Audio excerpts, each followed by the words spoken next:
Hi, I'm Roger Monder, your host for Breaking Ground. This TV episode will show you what is happening in agriculture in this province today. On this show, we'll head out to Bay Bulls to meet Krista Williams. To say she's up for a challenge would be an understatement. She not only decided to go organic, but she also planned to grow her vegetables on a bog. Despite the problems she has encountered, she has done very well. But it doesn't stop there. She has more plans to expand her farm and market her produce. Rideout's family farm in Cormac has bought into an industrial approach to farming. Their 2,000-acre farm has almost 1,000 acres cleared and developed.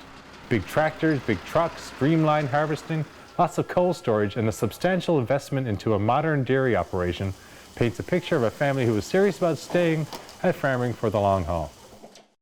Sadly, organic farmer Neil Tilley passed away in January 2008. His dedication to organic farming in this province was undeniable. He strongly believed in what he was doing, and because of that, he left a legacy that will live on for years to come. Chef Kitty Drake is back in Ann Budgell's kitchen. In these cooking episodes, Kitty is concentrated on making desserts.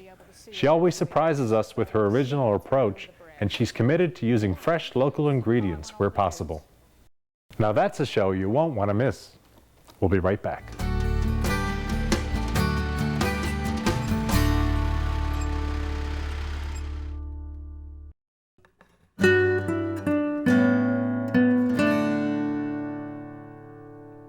Each year, organic farming is becoming more and more popular. Krista Williams of Bay Bulls has bought into the concept and has overcome substantial hurdles to keep her farm organic. Organic farming in this province is still very much a new pursuit, though one could argue that the average Newfoundland or Labrador farmer is not too removed from that concept. Livestock manure, capelin, and kelp were often used on farms that still exist in some farmers' living memory. But Krista Williams' organic farm in Bay Bulls is based on another abundant asset this province possesses, peat bog. It was for practical reasons she decided to not only go organic, but also do it on a bog. But the beautiful produce that comes out of this organic bog almost belies the work that goes into it. Did Krista realize the challenges that went with going organic? Definitely not. I learned pretty fast, and I'm still learning, let me tell you. It's quite a learning curve.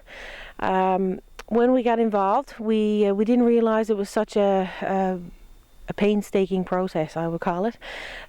Just for the fact of being organic, you know, having the right fertility in your ground, having the right compost mixtures and our right ratios with the natural resources that we do have for organics. Trying to, get the best possible ground worked over and to sow your seeds.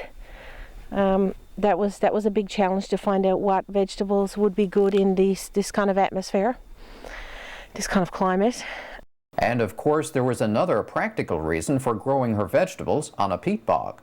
And the reason why I got into farming on bog was because of the fact that most of the land that we have here at our use is bogland. I would say about 75% of our property here is bog, so trying to capitalize on that was a big part of it. I wanted to find something that I could do in the bog, and also I use the bog for my compost mixtures, so that serves doubly for what I need. It's challenging again. It's there's a lot of leaching goes on through the bog, and you have to fertilize it, an awful lot. But I think what I'm learning right now is that, like my potatoes, for example, I've found a great yield in the bog, unblemished, not bruised at all. It's just a beautiful produce. Nowadays, farming has many sides to it. There's not only the growing of the produce, but there's also a large emphasis on marketing and agritourism. Agritourism is becoming a large part of some farms in the province. Family tractor rides, petting farms, and educational tours for school children are becoming more and more commonplace. Krista sees this in her future. What I'd really like to do, my future goal, is to have a farm market that would cater to the Southern Shore area. I would like it to be something that would incorporate agritourism, a family atmosphere. We have a commercial lot here that our recycling depot sits on. I would like that to a part of that to be turned into a farm market. Somewhere where people eventually can go and sit down and have a cup of tea, buy some fresh produce, look around our fields. Krista Williams has set a lot of goals for herself, and it seems she's well on her way. She's a certified organic farmer and also grows produce on peat bogs. It's only a matter of time and hard work that agritourism should become a reality. Going organic sure takes a lot of work. Now we're off to Cormac on the west coast to visit Melvin Rideout on the Rideout family farm. Agriculture has many faces. There are the niche markets, which are filled for the most part by smaller farms. These farms have a specific area of expertise, such as organic produce or a specific product such as berries. Usually, they sell their produce through a roadside market, and in many ways, it's proven to be a very successful approach for some farmers. But some farmers prefer to grow and sell on a larger scale. Such is the case with the Rideout family farm in Cormac on the island's west coast. The agriculture now is a big business. You're not just growing anymore. You got to be able to go out and make the sales, manage the business, the corporate part of it. It's not just growing and then go to the side of the road anymore. From door to door, we went into the retail market, retail wholesale, dealing directly with the stores themselves. And now we're trying to move into the next phase of dealing basically with a marketing desk that they'll deal with the retailers and then they'll in turn deal with us. So we won't be directly dealing with the retailer. Rideout Farms has grown from a 50-acre plot in 1946 to its present-day size of 2,000 acres, of which 1,000 is cleared and in production. It has all the trappings of a large industrial farm with a large harvester, large trucks, and extensive cool storage facilities. But there's more to the Rideout family farm than just vegetables. With 4 brothers and 1 sister, expanse into a dairy operation was inevitable. In the 80s, we decided that the farm wasn't really big enough to support all the family to stay on the farm. So we decided, and the dairy seemed to be an up-and-coming booming industry at the time, so we branched off into the dairy so that we had enough operation to support the full family. It was a large capital investment at the time, and then over the years, of course, we kept expanding it to lower our cost of production in the dairy side too. But it was a major capital investment for starting up and to keep running. With a thriving dairy operation and an ever-expanding vegetable farm, the pot of gold at the end of the rainbow is buried on Rideout Farms. There seems to be no half measures with that family. We're going to take a short break now. When we come back, we're going to pay tribute to the late Neil Tilley. Neil strongly believed in organic farming and left a legacy that will live on for years to come.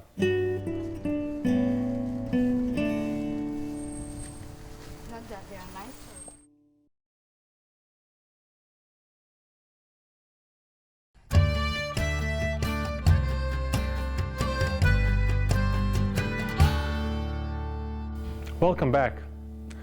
Now here's our tribute to organic farmer Neil Tilley. Sadly, on January 26, 2008, organic farmer Neil Tilley passed away. We all have to face a similar fate, and we all would like to think we've left behind a positive footprint on this earth. Well, Neil Tilley did just that. Neil's contributions to a fledgling organic movement will be felt for a good while to come. It'll be felt because he believed in what he was doing. Organic farming is something that, I suppose it's a lifestyle, and when you look at it, it's not just, a lot of people will say, oh, you're an organic farmer, you don't use pesticides and you don't use chemicals.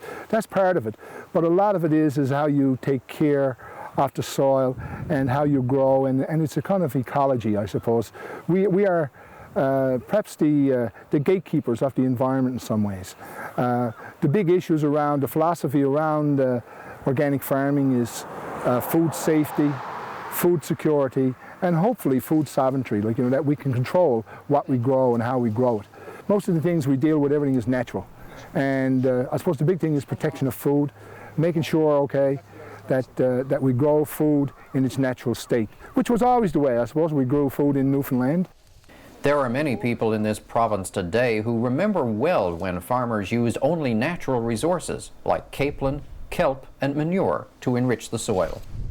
And I suppose the other philosophy around organic agriculture is what you do put in the soil. is the protection of the soil. Like, you know, it's making sure that the soil is alive, that you're using cover crops, you're putting lots of lime in there. You're making sure that you're feeding the food that you're growing, that food is also going to be used by human beings. And the big thing, the first thing is making sure we got lots of compost. That's basically manure and any other types of organic matter that we have. And usually the rule of thumb is that you keep it 6 to 7 months, turn it a few times, let the oxygen get to it, and then it decomposes.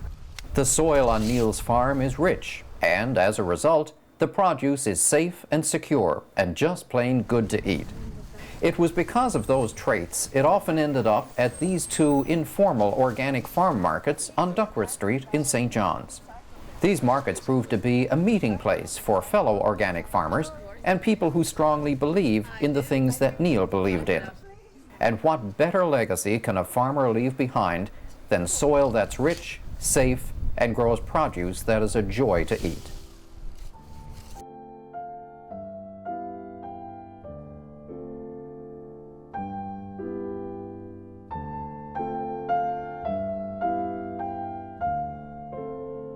When organic farmers plant this year, I'm sure they'll be thinking about Neil's contribution to the organic movement in this province. After this short commercial break, we'll be heading back to Ann Budgell's kitchen with Chef Kitty Drake.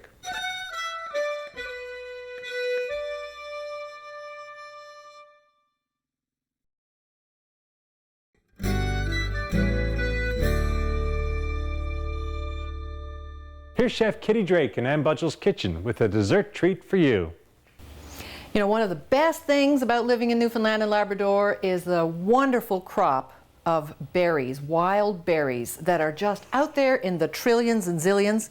Kitty and I go picking berries all the time. I'm Ann Budgell and this is Kitty Drake. She's a food consultant and a former chef. And you've got to tell us about this thing, Kitty. What is it? That is an English summer pudding.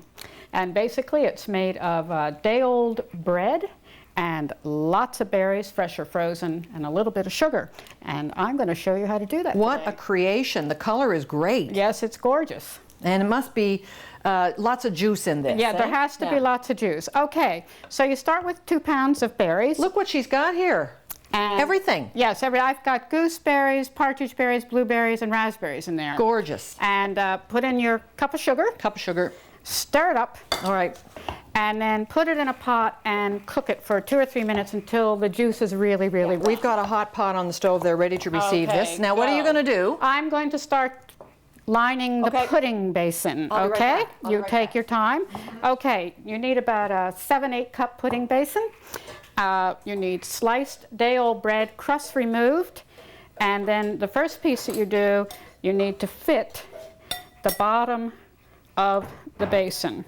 So just sort of round the corners so it fits in really nicely, as you can see. Save the little pieces because you're going to need them. Now, Ann, you're going to take over. Okay. This has to be completely lined, no gaps. No gaps. We are making a container of bread. You are making a container of bread, Okay. absolutely, because Okay. it's going to absorb all the juices of the berries that are cooking in the Now, back there. she told me to start with these rectangles. Yes, put them as So- close as you can. Right.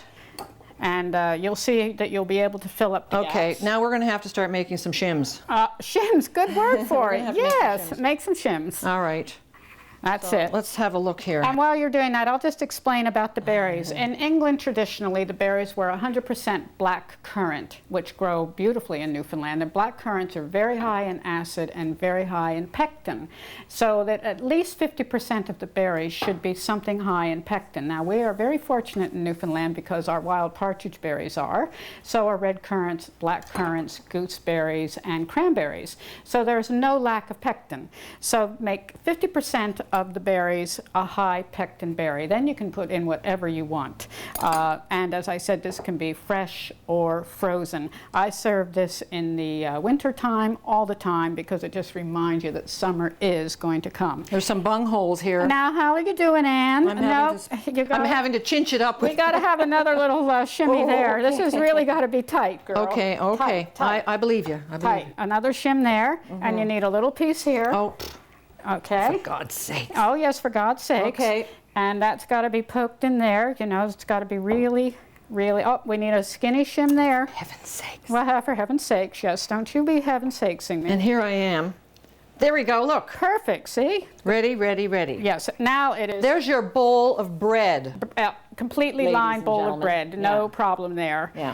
Okay, no holes. Okay, how are our berries doing? Let me Ann? check, let me check. Do they look good and juicy? Oh yeah. Didn't quite done a good job here, excuse me, while I just put another piece in. This is me giving her the look. Okay. Okay, I'm going to move this bread for you. Now, Kitty, what about this mixture? Is that, Oh, yes, that's that all right? beautiful. Yep, that's beautiful. Okay, here you go. Just, All right. pour that in. And let the juices are just going to start to, you might even be able to see eventually the juice is starting to seep through the bread. do you want all this juice? Oh, I want all the juice. Okay. If you don't have room for something, it should be the berries. Okay. So all the juice. Because if you're going to have it be that, I'm going to just start pouring. yes, you can pour now. Perfect. It's practically all of it, isn't it? Yep, that is all of it. That's perfect. Okay, and we'll even that out. And actually, we won't need that piece, Ann. You did a fine job because we're not going to need that piece. Now you need to cover the top with bread. Oh, where's the bread gone? Here it is. Oh, I took it, sorry. Okay, the way I do this is one square right in the middle. Yep, and then cut in the other pieces in half. Oh my goodness. I know, you're doing good though, girl. And just sneak them in like that. Yep, I need 2 more pieces. Oh, well, come on, Ann, that's a little stingy. A little thicker than that, okay? Because otherwise you're going to have to put in more. That's it. Now, little corner pieces. Keep going. See that little It's like a piece? puzzle, really. Yes, it is. It's a bread puzzle. It's a bread puzzle. That's good. Fun with food. Yes, this is lots of fun. You can get the kids to help you. Hey, what about that little Oh, that's skinny got to strip? have some there, too. All right. Okay, shove it in. It's like insulating a house, really. That's a good idea. Oh, All right. Cloth. Now. Should have had a platter under this. Never Okay. mind. Now, the next thing is weighting it, and that's very important. You have to have it weighted. Now, normally, if you were lucky, you have a platter that fits right inside that rim, and as the weight gets put on it, it'll press it down. Most people don't, so I've come up Wait, with a plastic. solution. Ah, plastic wrap. I got to get the plastic wrap. Excuse me. Okay, my solution to the weight problem, because I don't have a platter that fits in there, is cover it with plastic wrap. Don't make it tight yet. Okay. And then take a bag of, this is just a combination of dried beans. You put it in and make it nice and level, and then a heavy pan. And how long does it sit like that? At least 24 hours in the refrigerator. Okay. Now let's put this guy aside Okay. and let's get one over here to have a look at. Here's one that has been sitting for a day, and as you can see, the bread has not totally absorbed it, but that is no problem because you just take berry juice. Just a little surgical procedure happening here now. Little surgical procedure. It's like the Botox of the bread pudding world. And you're just going to pour some of the juice on top, etc. And just do this all the way around. I won't finish this because I want us to try some. Okay. As I said, we should have had a platter. When you get that all covered, put it back in the refrigerator for half an hour or so. Okay. And then you can serve it. Now, Now, Kitty, cut me a slice. The suspense is killing me. may I have that knife? Right down here through the berries. Look how nicely that slices. And there's another secret to making this absolutely fantastic, which is what we're going to do next. Ooh. Ooh. And that is you serve this with Drenched. lots of cream. And we happen to have Newfoundland scalded cream with us today. There you go, Ann. Give me that fork, my dear. There's that Thanks fork, a my lot. dear. There you go. Let's see. Goodbye, everybody. Thanks for watching. Thanks, Kitty. I'm not going to say goodbye with my mouth full. You're welcome. Enjoy it. I love berries. Mmm. Really good. Can't wait to try that at home myself. On next week's show, we will visit 2 farms that are owned by Newfoundlanders who did well working away on the mainland, but decided to come back to the island to take a chance on farming. Tony Benoit worked in Ontario for over 25 years. Together with his wife, he decided to come home to Port-au-Port Peninsula, where many friends and family farmed there before him. The dream hasn't faded a bit, and indeed has rubbed off on 2 local young people who, after they spent their time on the mainland, decided to come home and help Tony on the farm. They have absolutely no regrets. It's much the same for Ken and Nita Abbott. After developing very successful careers in Ontario, they felt they needed a change. Well, buying and developing a farm in Mint Brook near Gambo pretty much fit that bill. Starting up the operation has been a capital investment challenge, but already they feel comfortable that they can make it work. From a lifelong interest in winemaking and business management, Winston Jennings has given Twillingate its one and only winery. He now manages Auk Island Winery, but at one time he owned it himself. It's those years of business experience and knowledge of what local berries have to offer that has made the winery the great success that it is. Chef Brian Abbott will prepare an unforgettable meal for all of us to see. Cooking host Ann Budgell has offered up her kitchen, and with good reason. She gets to taste the results in person. Hope to see you back here in 7 days. We'll see you soon.